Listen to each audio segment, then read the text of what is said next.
My New Year's resolution for the last probably 20 years has been to get in shape. Okay, that's not totally true. I think I gave up the last 5 years and just stopped setting New Year's resolutions. But it has always been a goal of mine to exercise regularly and feel like I got in shape. And I have tried everything and nothing has worked until now. I'm going to tell you all about how in 2025, I got in the best shape of my life. It has continued into 2026. And I tried something that I have never tried before, and it made me more wildly consistent and disciplined than ever before. If you need this in your life, listen up. I'm going to share all my secrets, and it's going to be something that's going to blow your mind. You're going to be like, absolutely not. That's not going to work for me. And then you'll try it and you'll be like, wow, Amber, it totally worked. You're right. Because believe me, I've tried everything. Okay, before we get into it, let me introduce myself. My name is Amber Deibert. I'm a performance coach for enterprise and strategic account executives. I help with mindset and productivity. And one of the common themes that I hear from my clients is that they want to get in shape. They want to be in better fitness, especially those of us with ADHD. Exercise can be wildly helpful. If you have ADHD, exercise not only helps get rid of a lot of your nervous energy and helps lower your anxiety, but it also boosts the neurochemicals that are missing in your brain. So for a while after you exercise, you'll have a boost of those chemicals and you'll be able to focus more. You'll be more energized and you'll just feel so much better. So it's wildly helpful for so many reasons. But for me, the reason I always wanted to get in shape for 20 plus years was because I wanted to belong. I'm going to be honest. I wanted to belong. I had so many friends who were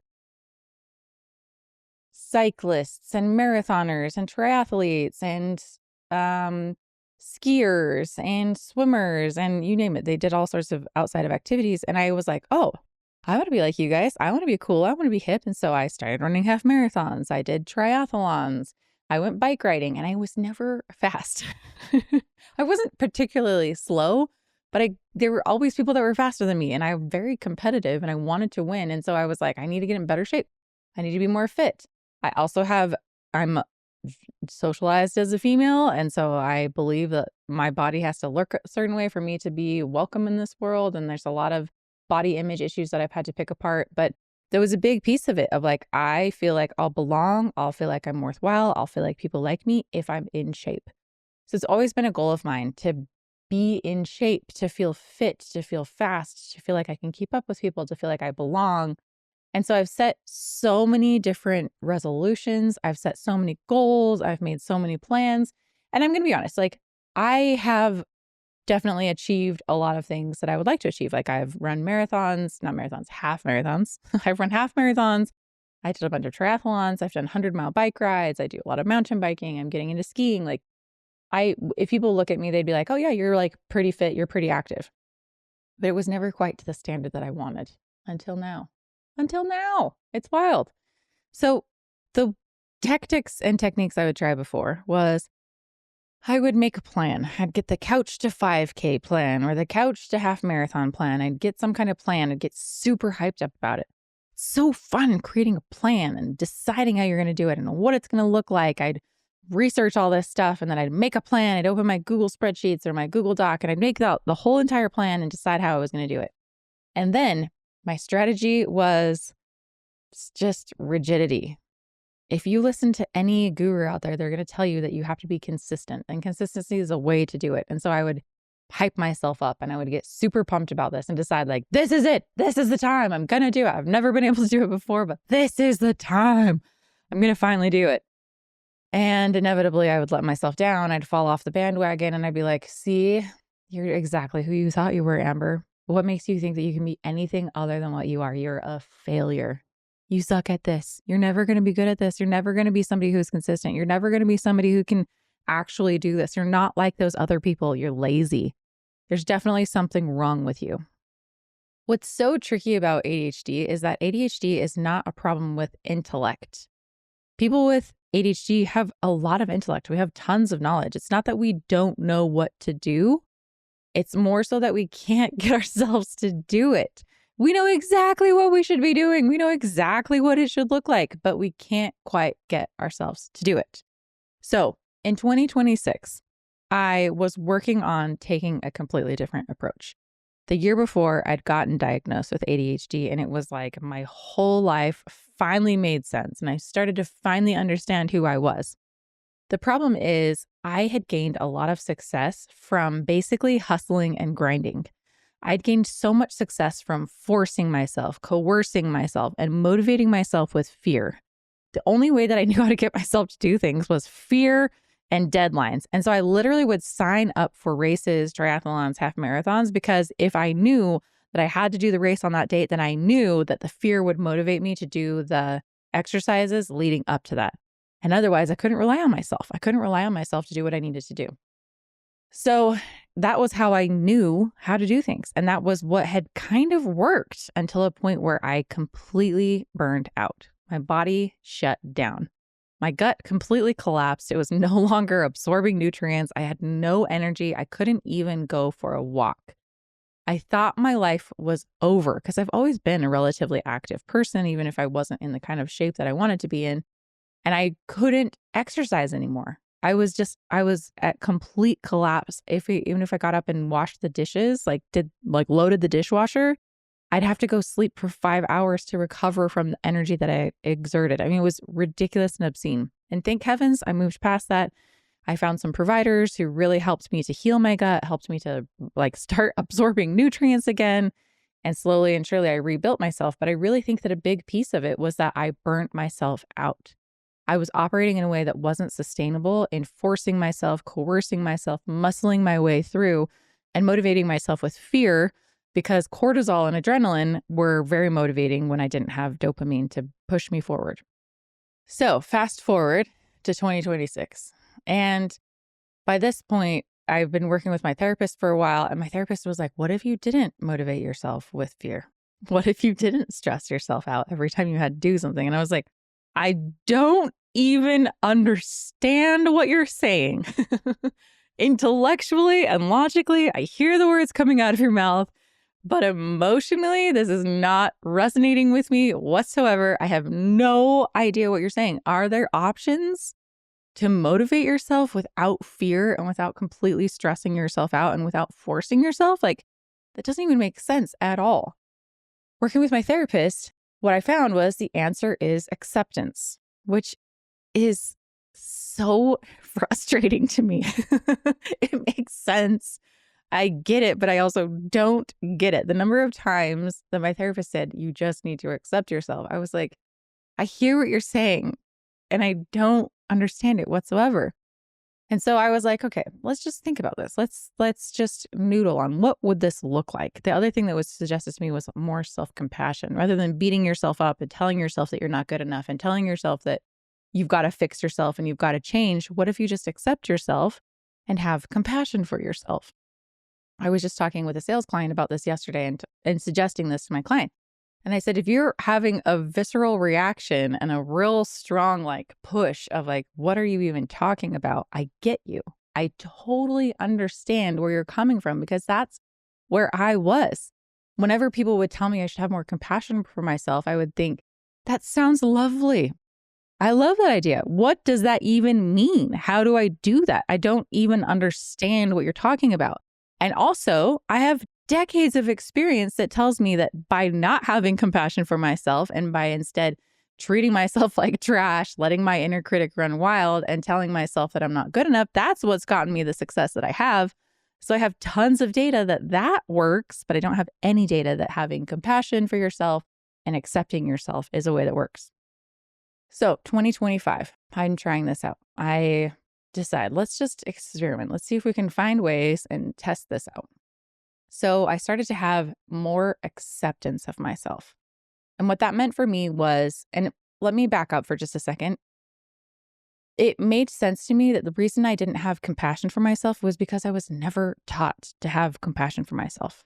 Not only was I never taught to have compassion for myself, I also wasn't modeled that. There weren't people that were my caretakers who had compassion for themselves that modeled it for me so that I could learn. So once I realized that, it helped me to accept it's okay. I'm not a broken human because I don't understand self-compassion. It makes perfect sense that I don't understand self-compassion because I've never been taught it and it's never been modeled to me. So that's okay. Now let's just remind ourselves we're very good at learning things, and this is something that we can also learn.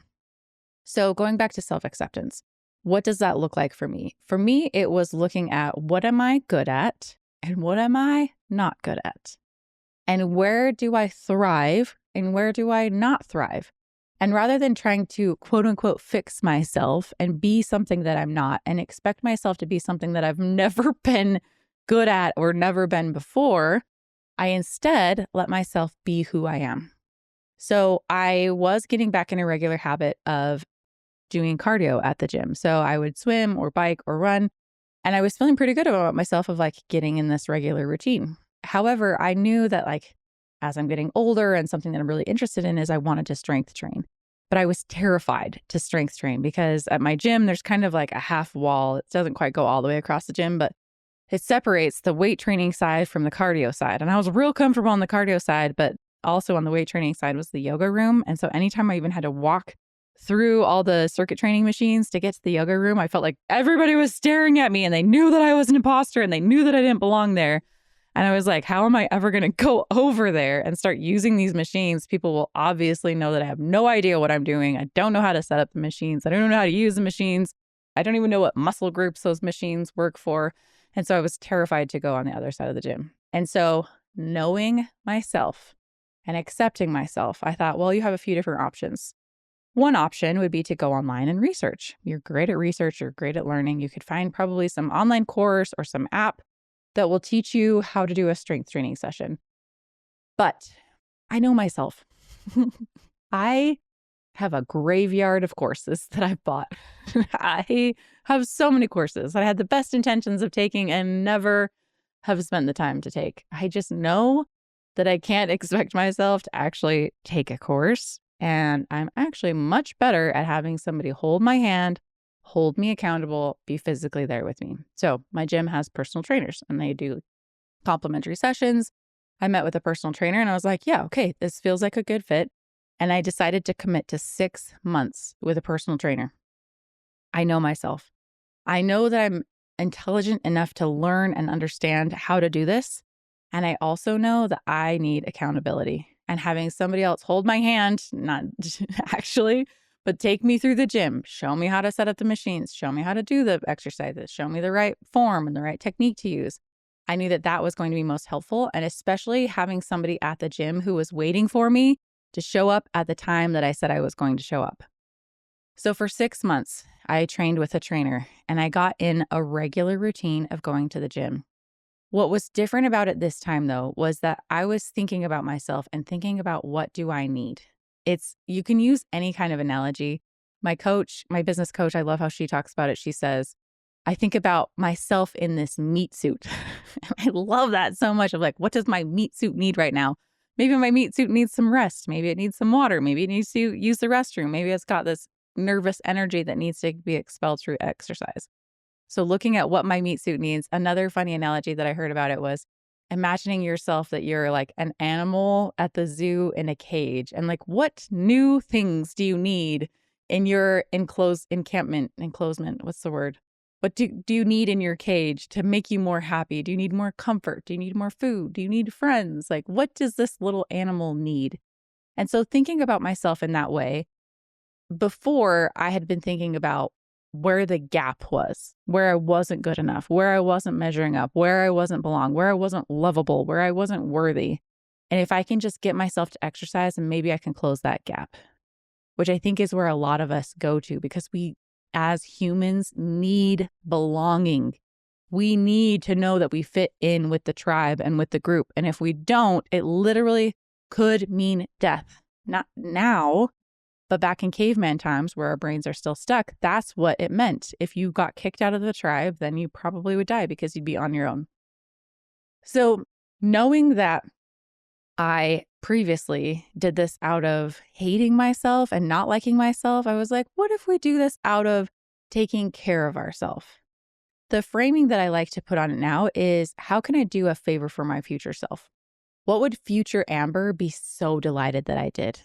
Well, she'd probably be really delighted that I packed my suitcase the night before and could just take it out the door the next morning versus frantically packing. She'd probably be really delighted that I filled my water bottle for myself before I got to my desk so that I had some water to drink when I'm on calls. So thinking about how can I do favors for my future self? I know myself pretty well by this point. What are the favors that I can do for myself that are really going to delight me and be like, Amber, you know me so well. Thank you so much. This was so generous of you to take such good care of me. So I know that if I exercise in the morning, A, it gets rid of my nervous energy. B, it helps me focus. C, it does energize me and gets me more ready and more focused to go. And D, I just feel more confident. So I started exercising not out of spite, not out of hating myself, but instead out of compassion and out of kindness for myself and out of generosity for myself. So let me pause here. If you would have told me this time last year, hey, Amber, you're going to completely transform your fitness habits. You're going to turn into somebody who exercises every single day and who does cardio every day and who does strength training every day. And you never miss a day. You're more consistent with exercise than you've ever been in your entire life. And you attain all your goals. And Amber, you're going to do it through compassion and kindness towards yourself. I would be like, absolutely not. This is the most BS I've ever heard. This is ridiculous. There's no way that that could happen. And yet I'm sitting here today reflecting on the last year and reflecting on those routines that I've created and reflecting on the body that I've created and reflecting on the fitness that I've created and all the downstream effects of that, the confidence, the energy, the drive, just everything that's come out of that. It's made me a better parent, a better spouse, a better coach, a better human. I've made more money than I've ever made before. Like everything has improved because I've started exercising. And if you told me that I would do that through being kind towards myself and having compassion for myself and through accepting myself, I would say that you're a well-intended nonsense maker. Like there's no way that that's possible. And yet here I am today. And that's how it happened. It's wild to see how being kind to yourself actually does work. It does. And you don't have to motivate yourself through fear and through stressing yourself out and burning yourself out and through adrenaline and cortisol. And you actually can get yourself, I'm blown away at how I'm performing better than I ever have in my entire life because I'm being kind to myself. I never thought it was possible. And yet here I am today. So for all of you achievers out there who have these huge aspirations and are forcing and coercing and muscling your way through and burning yourself out, you're right. It's not sustainable to do things in that way. And there is another option, and the other option will get you results. It might even get you the best results that you've ever had. Try being kind to yourself. It sounds so ridiculous. Like it's so insane that I have to tell myself to be kind to myself, and also so insane that it works. Like there's so many parts of me that are like, this is bonkers. How is this even possible? And yet I'm here. I'm living proof of it. I hope that this was helpful for you. Try this out. I would love to hear how it goes. If you want to connect with me, you can come find me on LinkedIn. Just search my name. And if you want more content to help you with your life, your motivation, your productivity, come get on my newsletter. I send it out every single week. It's very delightful. People love it, by the way. And you can get on that list at mentalmastery.com/newsletter. I'll see you next week.